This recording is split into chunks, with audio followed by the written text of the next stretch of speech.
찾아가는 말씀 기도 시간입니다. 사순절 26일 차인 오늘도 하나님의 은혜가 성도님들의 가정과 일터와 이웃 가운데 넘치시기를 주님의 이름으로 축복합니다. 오늘 우리에게 주시는 하나님의 말씀은 에베소서 2장 4절부터 10절까지 말씀입니다. 긍휼이 풍성하신 하나님이 우리를 사랑하신 그 큰 사랑을 인하여 허물로 죽은 우리를 그리스도와 함께 살리셨고 너희는 은혜로 구원을 받은 것이라. 또 함께 일으키사 그리스도 예수 안에서 함께 하늘에 앉히시니 이는 그리스도 예수 안에서 우리에게 자비하심으로써 그 은혜의 지극히 풍성함을 오는 여러 세대에 나타내려 하심이라. 너희는 그 은혜에 의하여 믿음으로 말미암아 구원을 받았으니 이것은 너희에게서 난 것이 아니요 하나님의 선물이라. 행위에서 난 것이 아니니 이는 누구든지 자랑하지 못하게 함이라.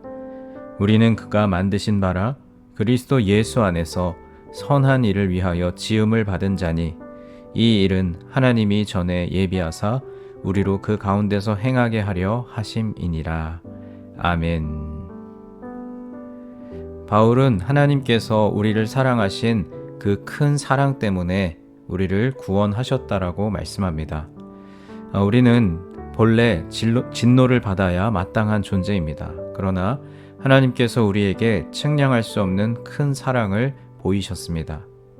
오늘 본문은 하나님께서 우리에게 하신 일을 다음과 같은 세 가지 동사로 표현하고 있습니다.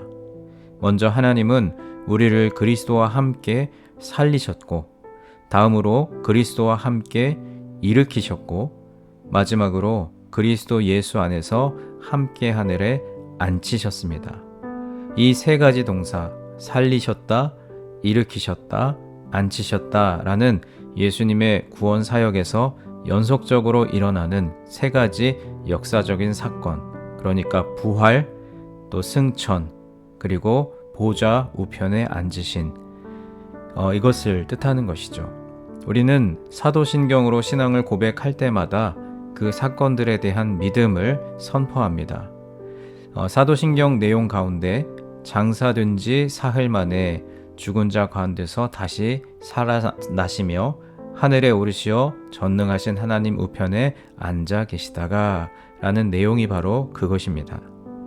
오늘 본문에서 가장 놀라운 점은 하나님께서 우리를 그리스도와 함께 하늘에 앉히신다는 것입니다. 그리고 그리스도와 함께 하늘에 앉는다는 것은 만물을 통치하시는 성자 예수님과 함께 하나님의 오른편에 앉는다는 말씀입니다.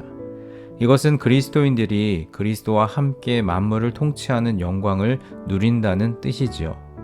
성경에서 이 본문보다 더 강력하게 그리스도인의 구원의 영광을 진술하는 것은 없다고 해도 과언이 아닙니다. 사람들의 눈에는 우리의 모습이 초라하고 보잘것없는 존재로 보일 수 있습니다. 그러나 우리는 그리스도와 함께 하늘에 앉는 영광스러운 존재라는 사실을 기억해야 합니다. 그리고 우리를 그리스도와 함께 하늘에 앉히신 분은 다름 아닌 창조주 하나님이십니다. 그리고 오늘 바울은 허물과 죄로 죽은 우리를 하나님께서 구원하신 목적을 밝히고 있습니다. 그것은 우리에게 베푸신 풍성한 은혜를 오는 세대에 입증하기 위한 것입니다. 하나님의 은혜의 풍성함은 그리스도 예수 안에서 우리를 향한 하나님의 자비하심에서 나타났습니다. 그리고 구원받은 그리스도인들이 있다는 사실과 그리스도인들의 공동체인 교회가 존재한다는 사실 그 자체가 하나님의 은혜의 풍성함을 나타냅니다.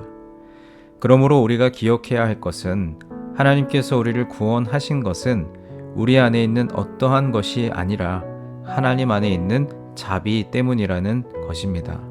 하나님의 자비하심의 산 증거인 우리는 그리스도를 알지 못하는 사람들이 우리를 넘어서 우리를 구원하신 하나님을 바라보도록 살아가야 합니다. 하나님이 우리에게 자신의 은혜를 보여주시는 것은 그 은혜로 우리를 구원하셨기 때문입니다. 바울은 우리가 그리스도를 믿음으로 말미암아 오직 하나님의 은혜로 구원받았음을 말하는데 이것이 바로 복음의 핵심입니다. 바울은 오직 은혜로 구원받았다는 사실을 확실히 하기 위해 구원은 하나님의 선물이며 인간의 행위에서 나온 것이 아님을 분명히 말합니다. 이처럼 구원에는 인간의 공로가 들어설 여지가 없고 인간의 자랑이 들어설 여지도 없습니다.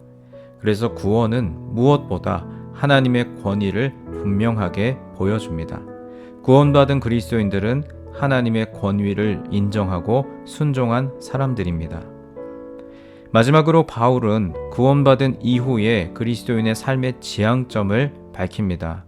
바울은 우리는 하나님의 만드신 바이며 그리스도 예수 안에서 선한 일을 위하여 지으심을 받은 자라고 선포합니다. 만드신 바라고 번역된 헬라어는 포이에마인데요. 이것은 본래 만들어진 것, 이루어진 것을 뜻합니다.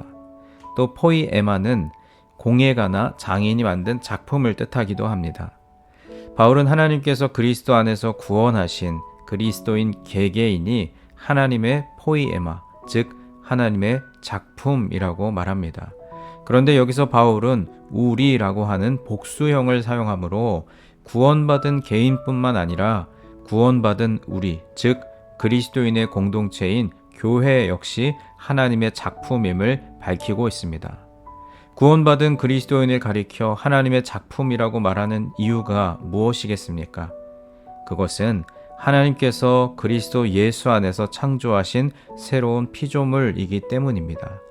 죄와 허물로 죽은 우리를 그리스도와 함께 살리시고 그와 함께 일으키시고 하늘에서 그와 함께 앉히시는 하나님의 구원 사역은 창조 사역과 다름이 없습니다. 그래서 바울은 고린도 교회에 보내는 편지에서 누구든지 그리스도 안에 있으면 새로운 피조물이라고 선언한 것이죠. 어떤 작품이든지 그것을 만든 이의 솜씨를 드러내기 마련입니다. 하나님의 작품인 우리는 하나님의 창조의 능력과 지혜를 온 세상에 드러내는 존재입니다. 우리가 하나님께서 예비하신 선한 일을 행할 때 창조의 능력과 지혜를 온전히 드러낼 수 있습니다. 하나님께서는 우리가 선한 일을 행하며 살도록 그리스도 예수 안에서 우리를 하나님의 포이에마로 만드셨습니다. 따라서 구원받은 우리가 선한 일을 행하는 것은 선택이 아니라 필수입니다. 우리는 하나님의 포이에마로서 하나님께서 예비하신 선한 일들을 행하며 살아가야 할 줄로 믿습니다. 또 우리는 선한 일들을 위하여 지음을 받은 하나님의 포이에마임을 잊어서는 안 됩니다. 구원의 감격 속에서 영과 진리로 예배함으로 하나님의 포이에마로 살아가는 귀한 하루가 되시기를 주님의 이름으로 축복합니다. 이제 오늘 주신 말씀을 붙들고 함께 기도하겠습니다. 한량없는 은혜와 자비로 구원받았음에도 여전히 육체와 마음에 원하는 것을 따라 살아가며 세상 풍조와 공중 권세 잡은 자를 따르던 우리를 용서하여 주옵소서. 하나님께서 그리스도 안에서 우리를 구원하심으로 영광스러운 존재가 되게 하심을 기억하게 하옵소서. 선한 일을 위하여 창조된 하나님의 포이에마로서 오늘을 살아가게 하여 주옵소서. 우리 함께 기도하겠습니다.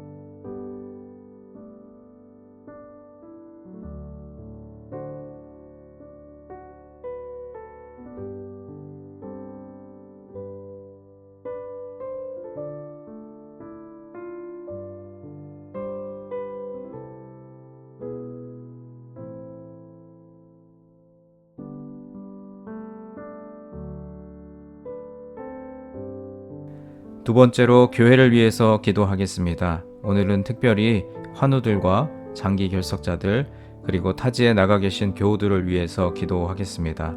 주님, 윤년의 환우들과 여러 가지 사정으로 교회에 나오지 못하고 계신 교우들을 축복하시고 그들의 마음과 육신이 날로 더욱 강건해지게 하옵소서.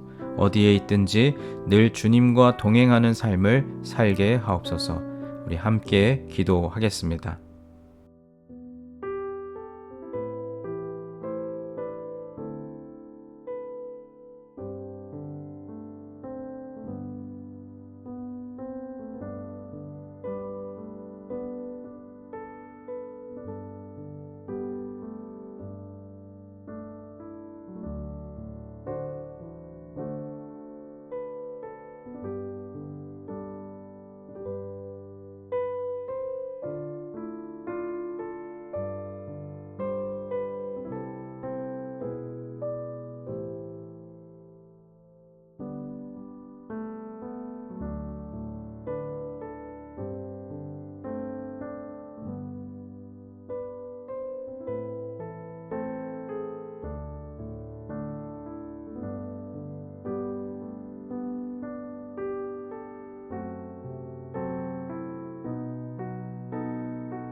마지막 세 번째로 세상을 향하여 기도할 때 특별히 우리의 조국 대한민국과 우리가 발을 딛고 살아가는 이 땅 미국을 위해 기도하겠습니다. 하나님, 대한민국과 미국의 지도자들을 바로 세우시고 주님의 말씀이 이 땅 위에 또 바로 서게 하여 주옵소서. 경제, 정치, 외교, 문화 또 사회적으로 여러 가지 어려운 상황들을 극복할 수 있는 지혜를 더하여 주옵소서. 또 여러분 각자 가지고 계신 기도의 제목들 주님 앞에 아뢰시며 오늘도 삶의 자리로 나아가시겠습니다. 기도하겠습니다.